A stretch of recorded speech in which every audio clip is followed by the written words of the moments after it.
Oliver Twist, or The Parish Boy's Progress, by Charles Dickens. Chapter 10.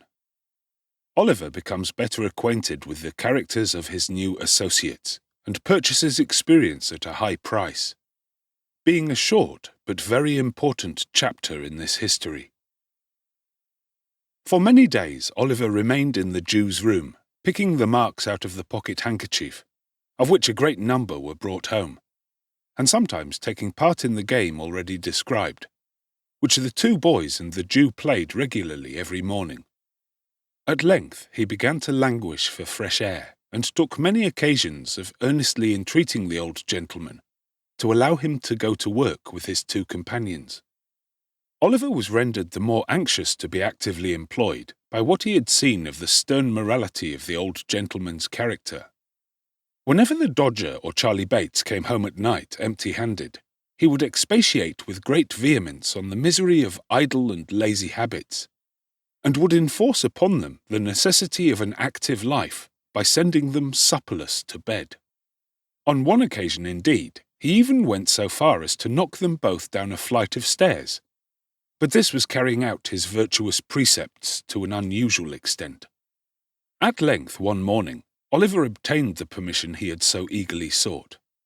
There had been no handkerchiefs to work upon for 2 or 3 days, and the dinners had been rather meagre. Perhaps these were reasons for the old gentleman's giving his assent, but whether they were or no, he told Oliver he might go, and placed him under the joint guardianship of Charlie Bates and his friend the Dodger. The 3 boys sallied out, the Dodger with his coat sleeves tucked up and his hat cocked as usual, Master Bates sauntering along with his hands in his pockets, and Oliver between them, wondering where they were going and what branch of manufacture he would be instructed in first. The pace at which they went was such a very lazy, ill-looking saunter that Oliver soon began to think his companions were going to deceive the old gentleman by not going to work at all.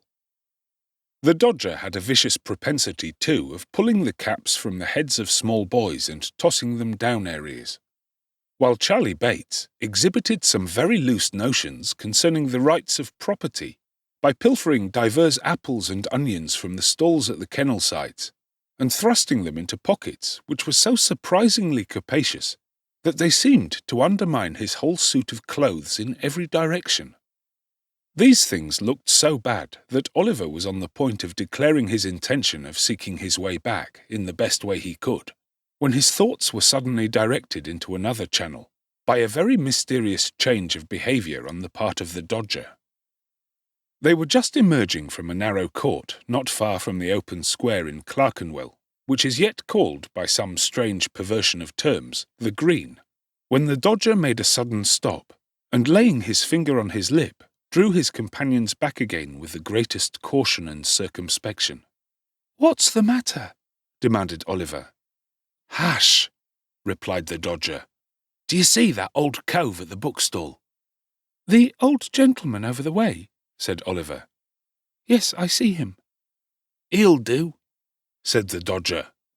"A prime plant," observed Master Charlie Bates. Oliver looked from one to the other with the greatest surprise, but he was not permitted to make any inquiries, for the 2 boys walked stealthily across the road and slunk close behind the old gentleman towards whom his attention had been directed. Oliver walked a few paces after them, and not knowing whether to advance or retire, stood looking on in silent amazement. The old gentleman was a very respectable-looking personage, with a powdered head and gold spectacles. He was dressed in a bottle-green coat with a black velvet collar, wore white trousers, and carried a smart bamboo cane under his arm. He had taken up a book from the stall, and there he stood, reading away, as hard as if he were in his elbow-chair in his own study.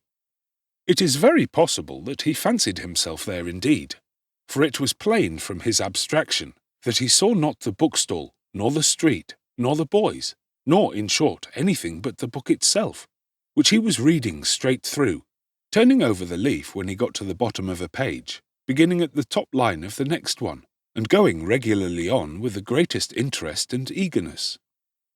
What was Oliver's horror and alarm as he stood a few paces off, looking on with his eyelids as wide open as they would possibly go, to see the dodger plunge his hand into the old gentleman's pocket and draw from thence a handkerchief, to see him hand the same to Charlie Bates, and finally to behold them both running away round the corner at full speed.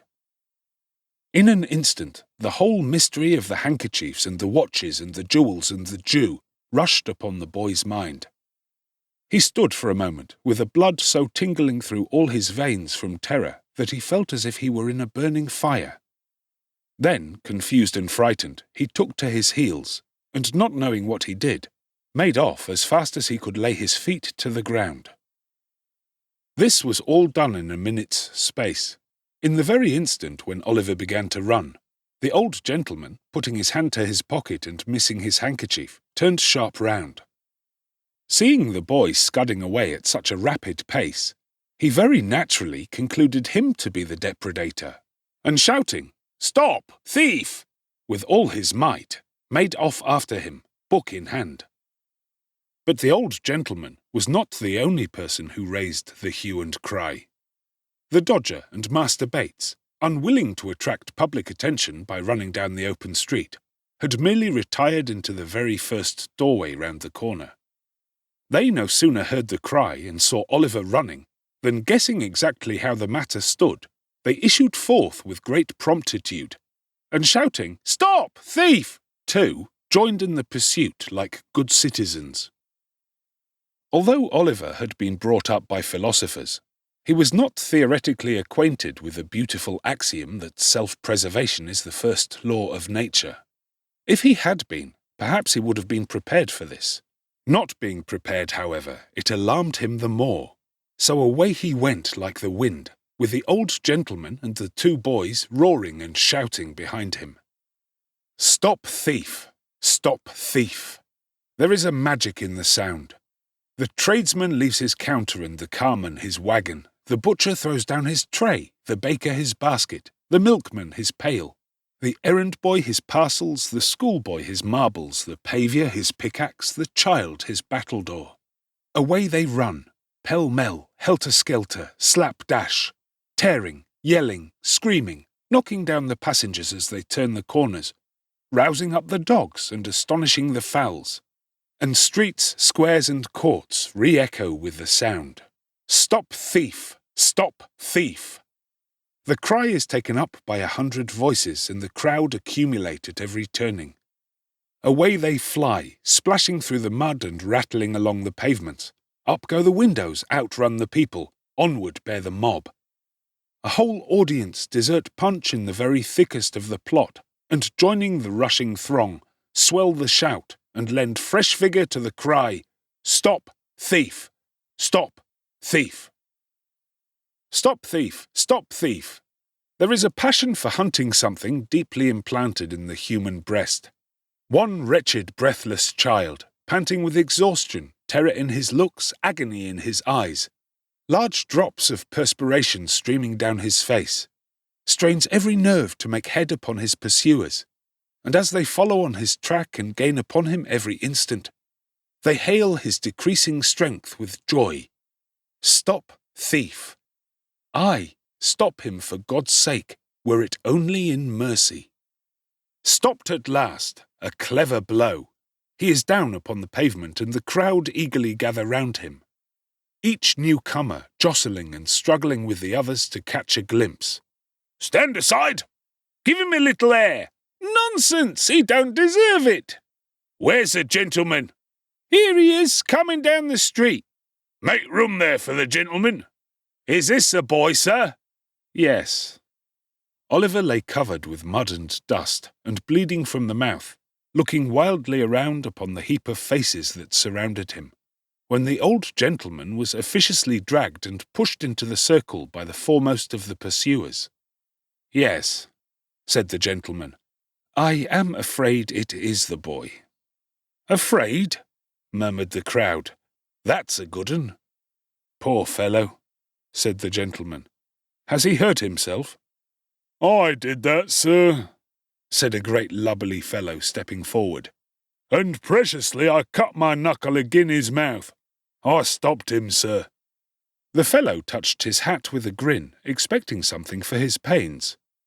But the old gentleman, eyeing him with an expression of dislike, looked anxiously round as if he contemplated running away himself, which it is very possible he might have attempted to do and thus have afforded another chase, had not a police officer, who is generally the last person to arrive in such cases, at that moment made his way through the crowd and seized Oliver by the collar. "Come, get up," said the man roughly. "It wasn't me, indeed, sir. Indeed it was two other boys," said Oliver, clasping his hands passionately and looking round. "They are here somewhere." "Oh, no, they ain't," said the officer. He meant this to be ironical, but it was true besides, for the Dodger and Charlie Bates had filed off down the first convenient court they came to. "Come, get up." "Don't hurt him," said the old gentleman compassionately. "Oh, no, I won't hurt him," replied the officer, tearing his jacket half off his back in proof thereof. "Come, I know you, it won't do. Will you stand upon your legs, you young devil?" Oliver, who could hardly stand, made a shift to raise himself on his feet, and was at once lugged along the streets by the jacket collar at a rapid pace. The gentleman walked on with them by the officer's side, and as many of the crowd as could achieve the feat got a little ahead and stared back at Oliver from time to time. The boys shouted in triumph, and on they went.